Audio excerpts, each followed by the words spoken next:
जब बात इमॉर्टलिटी यानी अमरता की आती है तो हर कोई इसे पाना चाहता है। भला कौन ये नहीं चाहेगा कि वो हमेशा हमेशा के लिए दुनिया में रह जाए। लेकिन वो कहते हैं ना कि जो पैदा हुआ है उसे मरना ही होगा, जो कि एक सच भी है। लेकिन इस दुनिया में ऐसे भी लोग मौजूद हैं जो मौत को भी चकमा दे देते हैं। जी हाँ, अगर आपको हमारी बात पर विश्वास नहीं होता तो बस इस वीडियो के लास्ट तक बने रहना, जिससे आपको सारा खेल समझ में आ जाएगा। इसलिए बिना देर किए चलिए शुरू करते हैं हमारे आज की शानदार वीडियो। डियाने डी पोइटियर्स। डियाने डी पोइटियर्स एक बहुत ही सुंदर महिला थी और ये हेनरी सेकंड से तब मिली जब वो 7 साल के थे। हालांकि उस समय डायने 26 साल की थी और वो इतनी ज्यादा सुंदर थी कि हेनरी इतनी कम उम्र में भी इनके पीछे पागल हो गए। जहां हेनरी ने इन्हें अपनी बिलव्ड मान लिया। हालांकि हेनरी की शादी किसी और से हुई थी और रानी भी हेनरी की वाइफ बनी थी, लेकिन हेनरी हमेशा डायने की ही बात मानते थे।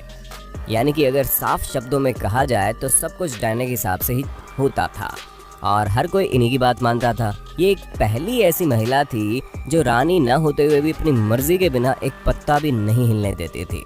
और जब ये 50 साल की हुई तब भी ये उतनी ही सुंदर लगती थी जितनी 26 साल में थी, जिसका अंदाज़ा इनकी पेंटिंग्स देखकर लग जाता है। और इतनी सारी फोटोज़ को देखकर ये अंदाज़ा भी हो जाता है कि इनकी खूबसूरती की कहानियाँ सच में सच्ची है। पर क्या कभी आपने सोचा है इस महिला ने इतने समय तक अपने आप को यंग और ब्यूटीफुल कैसे बनाए रखा। दोस्तों, वर्ल्ड फैक्ट में आपका स्वागत है। सब्सक्राइब कीजिए इस चैनल को और प्रेस कीजिए इस बेल आइकन को ताकि नॉलेज के वीडियो सबसे पहले मिले आपको। चलिए शुरू करते हैं। हम आपको बता दें कि खूबसूरती का राज इनकी डेथ के कई साल बाद पता चला। जहाँ फ्रेंच साइंटिस्ट ने इनकी बॉडी को निकाला तो रिसर्चर को इनकी बॉडी से गोल्ड मिला, जहाँ इनके बालों में भी गोल्ड था। अब जाहिर सी बात है, रानी तो थी नहीं तो क्राउन पहनने का तो कोई सवाल ही नहीं उठता। तो फिर इनकी बॉडी में गोल्ड कैसे आया? इसके जवाब में हम आपको बता दें कि ये पिघला हुआ सोना पीती थी ताकि हमेशा खूबसूरत बने रहे, क्योंकि सोना कई सारे डिजीज को मारता है और आपकी बॉडी में एक अलग निखार लाता है। इसी का नतीजा है जो ये इतनी खूबसूरत दिखती थी।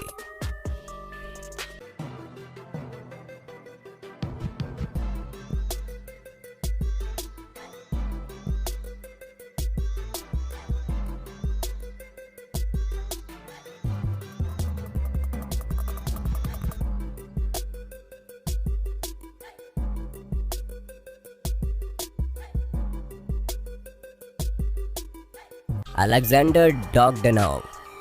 दोस्तों, अगर हम बात अलेक्जेंडर की करें तो ये एक साइंटिस्ट थे, राइटर थे और काफ़ी अच्छे थिंकर भी थे।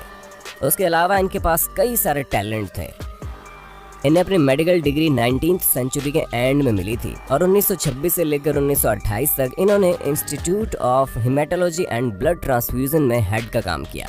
हालांकि ये इनकी अकेली अचीवमेंट नहीं है, लेकिन अभी के लिए हम अगर ब्लड ट्रांसफ्यूजन पर बात करें तो इसकी मदद से हम अपनी बॉडी को चेंज कर सकते हैं। जी हाँ, अगर बॉडी में यंग ब्लड डाला जाए तो बॉडी भी यंग होने लगती है। और ये चीज़ इन्होंने न सिर्फ एक्सपेरिमेंट की बल्कि अपने ऊपर ट्राई करके भी देख लिया कि किस तरह इनकी बॉडी लगातार चेंज हो रही है। इन्होंने ये चीज़ अपनी बुक में भी साफ साफ बताई कि किस तरह यंग ब्लड टिश्यू से लिए गए मटेरियल से मिलकर काफ़ी असर डाल सकता है। और इनका ये थियोरी काफ़ी हाई लेवल के ऑफिशियल को काफ़ी पसंद आया, जिन्होंने इन्हें सपोर्ट भी किया। जिसके बाद इन्होंने सबसे पहला एक्सपेरिमेंट खुद पर किया और कई लोगों का ये मानना था कि ये वाकई में यंग दिख रहे थे। लेकिन इनके 11वें ब्लड ट्रांसफ्यूजन के समय इनकी बॉडी ने ब्लड रिजेक्ट कर दिया, जिसकी वजह से इनकी मौत हो गई। और आप इन सभी चीज़ों का सार निकाल सकते हैं कि इनकी थियोरी कुछ हद तक सही हो सकती है, लेकिन इन्होंने काफ़ी ज़्यादा अति कर दी थी और किसी भी चीज़ की अति खराब होती है, ये इनकी मौत ने साबित भी कर दिया। Queen she Huang. अगर आप थोड़ी बहुत भी देश दुनिया की जानकारी रखते हैं तो आपको क्वीन शी हुआंग के बारे में पता होगा, क्योंकि यही वो शख्स है जिन्होंने the great wall of China बनवाया था।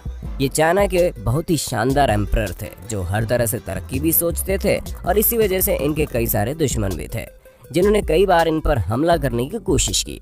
और इतने सारे हमले होने के बाद भी इन्हें अपनी लाइफ का सिक्योर करने की चिंता सताने लगी।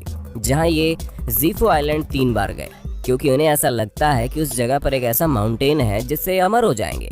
उसके साथ ही इन्होंने सैकड़ों लोगों को भी उस जगह पर भेजा, ये जानने के लिए कि वो उस माउंटेन के बारे में पता लगाए, जिसके कारण इंसान अमर हो सकता है। और कोई भी वहाँ से वापस नहीं आया। ऐसे में लोगों ने सोचा क्वीन शी हुआंग ने उन सभी को वो पहाड़ न मिल पाने की वजह से मार दिया, जिससे कोई भी इनसे कांटेक्ट नहीं रखना चाहता था और इनसे दूरी बनाकर रखने में ही सब अपनी भलाई समझ रहे थे।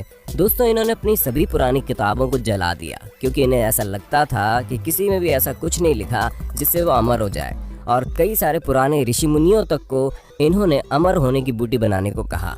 लेकिन अब जाहिर सी बात है कि अगर कुछ ऐसा बन पाता तो हम सब यूं न मर रहे होते। तो ऐसे में एक दिन आया और ये अमर होने का रास्ता ढूंढते ढूंढते ही मर गए।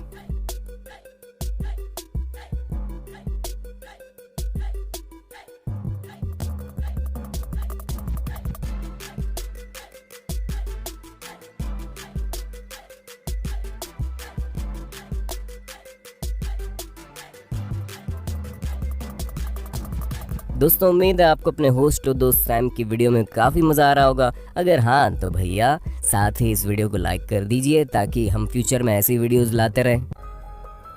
डाशी डोरजो इटिगलोव।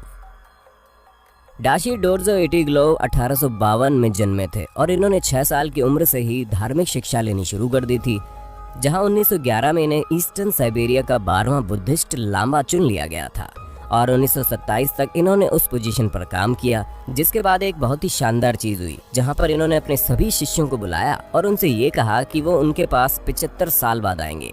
जहां उन्हें जाने के लिए कहने से पहले इन्होंने ये भी कहा कि अब ये प्रेयर ऑफ डेथ यानी कि मरने पर जो प्रार्थना की जाती है वो पढ़ें। हालांकि किसी भी शिष्य की ऐसा करने की हिम्मत नहीं पड़ी थी क्योंकि उनके गुरु तो सामने ही मौजूद थे, लेकिन खुद इन्होंने ये प्रेयर पढ़ना शुरू किया और सभी ने फिर साथ में प्रेयर ऑफ डेथ पढ़ी।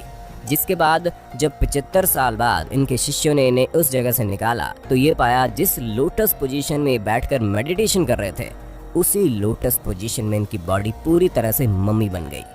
बुद्धिस्ट टीचिंग के अनुसार ये कहा जाता है कि अगर आप मेडिटेशन की अवस्था में जाकर मौत को प्राप्त होते हैं तो आपकी बॉडी बिना किसी बदबू और सड़न के वैसी की वैसी रहती है, और शायद इनके साथ भी वही हुआ क्योंकि वैज्ञानिकों के पास इस चीज का अभी तक कोई तोड़ नहीं निकल पाया। और डाशी डोरजो इटिगलोव अकेले ऐसे नहीं है जिन्होंने करके दिखाया, बल्कि 2015 में वैज्ञानिकों ने एक बुद्धिस्ट मोंक की ममी टाइप बॉडी को देखा।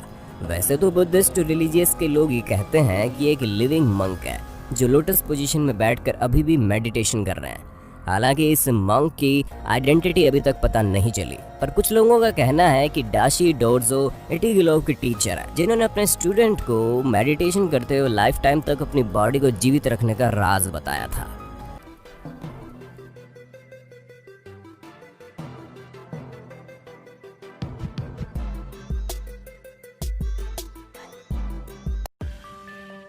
रॉबर्ट एटिंगर। अब दोस्तों जानते हैं सबसे मॉडर्न और रियलिस्टिक तरीका जिससे हम अमृत्यु को जान सकते हैं। इस तरीके को रॉबर्ट एटिंगर ने डिस्कवर किया, जिसे पूरी दुनिया में द फादर ऑफ क्रायोनिक्स कहकर बुलाया जाता है। रॉबर्ट का जन्म 4 दिसंबर 1918 में न्यू जर्सी यूनाइटेड स्टेट्स में हुआ। इन्होंने फिजिक्स और मैथमेटिक्स 2 चीज़ों में डिग्री हासिल की। जब ये छोटे थे तो इन्हें लगता था कि साइंटिस्ट फ्यूचर में खोज निकालेंगे कि कैसे हम अमर हो जाएंगे, लेकिन जब ये धीरे धीरे बड़े हुए तो इन्हें रियलाइज हुआ ऐसा कुछ नहीं होने वाला, जिसकी वजह से इन्होंने 1960 में जब ये 42 साल के हुए तब इन्होंने लगातार बायोलॉजिस्ट और फिजिशियन से कंसल्ट किया, जहां इन्होंने बॉडी को मरने के बाद प्रिजर्व करने का तरीका ढूंढा। हालांकि इन्होंने ये सभी चीज़ें अपने बुक में भी बताई है और उसे पढ़ने के लिए लोग काफ़ी ज़्यादा एक्साइटेड थे क्योंकि हर कोई क्रायोनिक्स के बारे में जानना चाहता था। जैसे इनकी बुक पब्लिश हुई वे बहुत ही फेमस हो गए, जहां पर इन्होंने कई सारे टॉक शो और न्यूज़पेपर वगैरह में अपने इंटरव्यू में ये सभी चीज़ें बताई है कि किस तरह से ये बचपन में अमर होना चाहते थे। लेकिन अभी ऐसी कोई टेक्नोलॉजी नहीं बनी है जो इंसान को हमेशा हमेशा के लिए जीवित रख सके। पर हाँ, मरने के बाद आप एक रूप में जीवित रह सकते हैं, लेकिन उसमें आपका शरीर नहीं रहेगा। और अब इनके पास ये क्रायोनिक्स इंस्टीट्यूट है जिसमें ये बॉडी को हमेशा हमेशा के लिए प्रिजर्व करते हैं। हालांकि ये करने के लिए सबसे पहले बॉडी के अंदर कुछ केमिकल्स लगाए जाते हैं, जिनको लगाने के बाद बॉडी को 100 डिग्री के आसपास रखा जाता है और फिर इसे लिक्विड नाइट्रोजन से भरे हुए कंटेनर में डाल दिया जाता है, जिसके बाद बॉडी हमेशा के लिए प्रिजर्व हो जाती है। और अब इसी क्रायोनिक्स इंस्टीट्यूट में इनकी मदर, इनकी दोनों वाइफ और इनकी बॉडी प्रिजर्व रखी हुई है। वैसे तो अभी हम मर रहे हैं, लेकिन इनके द्वारा दिया गया आइडिया अभी तक चल रहा है। जहां लोग बॉडी को प्रिजर्व करते हैं और अब तक 2000 से ज़्यादा एनिमल्स और इंसानों की बॉडी को फ्रीज करके हमेशा हमेशा के लिए प्रिजर्व कर दिया गया है। बाकी दोस्तों आज के लिए बस इतना ही। अब वक्त है आपसे अलविदा लेने का। हमारी आज की वीडियो कैसी लगी कमेंट करके बताना ज़रूर। ऐसे इंटरेस्टिंग वीडियो लगातार देखने के लिए हमारे चैनल को लाइक शेयर सब्सक्राइब करना ना भूलें। धन्यवाद।